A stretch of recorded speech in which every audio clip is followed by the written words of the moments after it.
Ancient Egypt is often remembered as a land of advanced knowledge. Great pyramids, precise astronomy, complex writing. But behind this image of wisdom and progress stood a medical system that today feels deeply unsettling. To an ancient Egyptian, disease was never random. Pain did not come from the body alone. Illness was a message, a punishment, a sign that unseen forces had entered the flesh. The human body was believed to be a fragile vessel, constantly threatened by spirits, curses, angry gods, and the dead themselves. And medicine existed not to cure in the modern sense, but to restore balance between the physical body and the supernatural world. Doctors in ancient Egypt were not only healers, they were priests, magicians, exorcists, and their treatments reflected that belief. Medical papyri from Egypt describe hundreds of remedies, procedures, and rituals. Some appear surprisingly rational. Others are disturbing, painful, and impossible to justify by modern standards.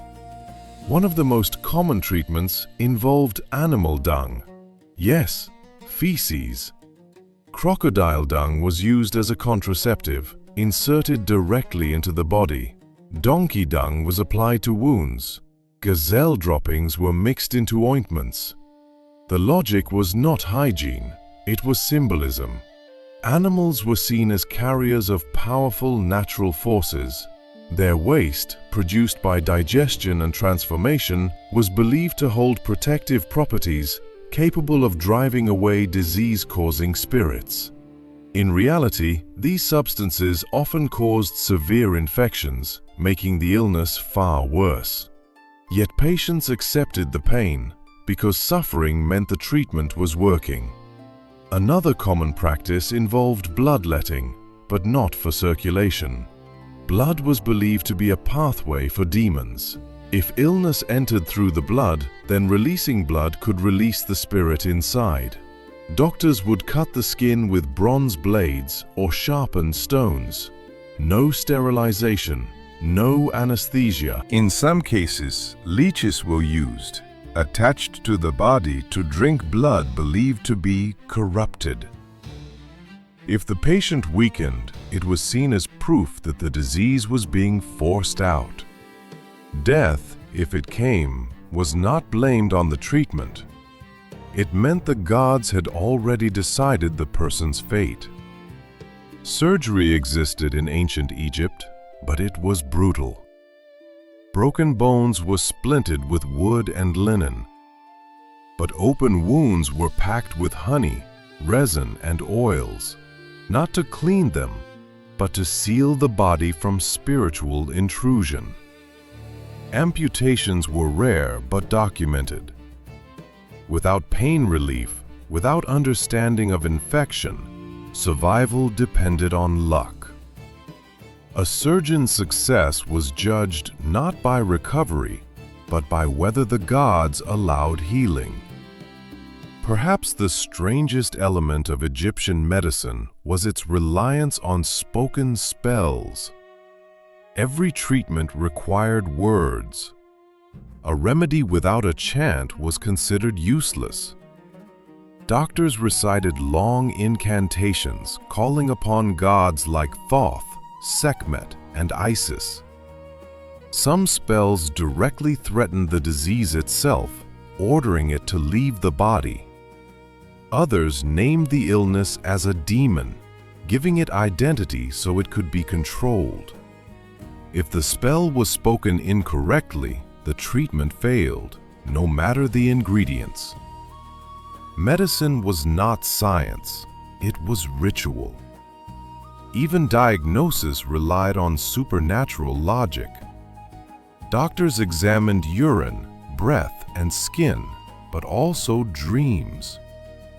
If a patient dreamed of certain animals or symbols, it indicated specific diseases. A dream of water could mean internal decay. A dream of snakes suggested divine punishment. mental illness was never recognized as a condition of the mind. Depression, anxiety, hallucinations, these were signs of possession. Treatment involved isolation, prayer, and sometimes physical restraint to trap the spirit inside until it weakened. Women faced especially dangerous medical practices. Childbirth was considered one of the most spiritually vulnerable moments of life. Evil forces were believed to target both mother and child. To protect them, amulets were tied to the body. Spells were carved into bricks placed under the birthing bed. And in extreme cases, animal blood was smeared on the skin as a ward against demons. If complications arose, they were rarely treated physically. A difficult birth meant the gods were testing the mother. Infant mortality was devastatingly high. Yet Egyptian medicine continued unchanged for centuries, because it was never designed to evolve. It was designed to obey the divine order. And the most feared medical authority of all was not the doctor, but the goddess Sekhmet. She was believed to spread plagues when angered. Doctors carried amulets in her image, begging for mercy as they treated patients.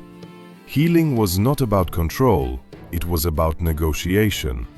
And when the gods refused to listen, medicine failed. As terrifying as Egyptian medicine already was, its darkest practices were reserved for moments when ordinary remedies failed. When a disease refused to leave the body, doctors assumed one thing: the illness was no longer natural, it had become sentient. At this stage, treatment escalated from medicine to confrontation. Doctors attempted to trick the disease. Some papyri describe rituals where false funerals were performed for the patient. Mourners would cry, incense burned. The patient lay motionless, wrapped in linen. The goal was simple.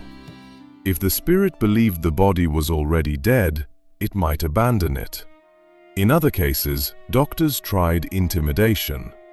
Spells threatened the disease with divine punishment, calling upon gods to burn, crush, or devour it. The patient was often forced to repeat these words themselves, even while in pain. If the voice failed, the ritual failed. Children were not spared from these practices.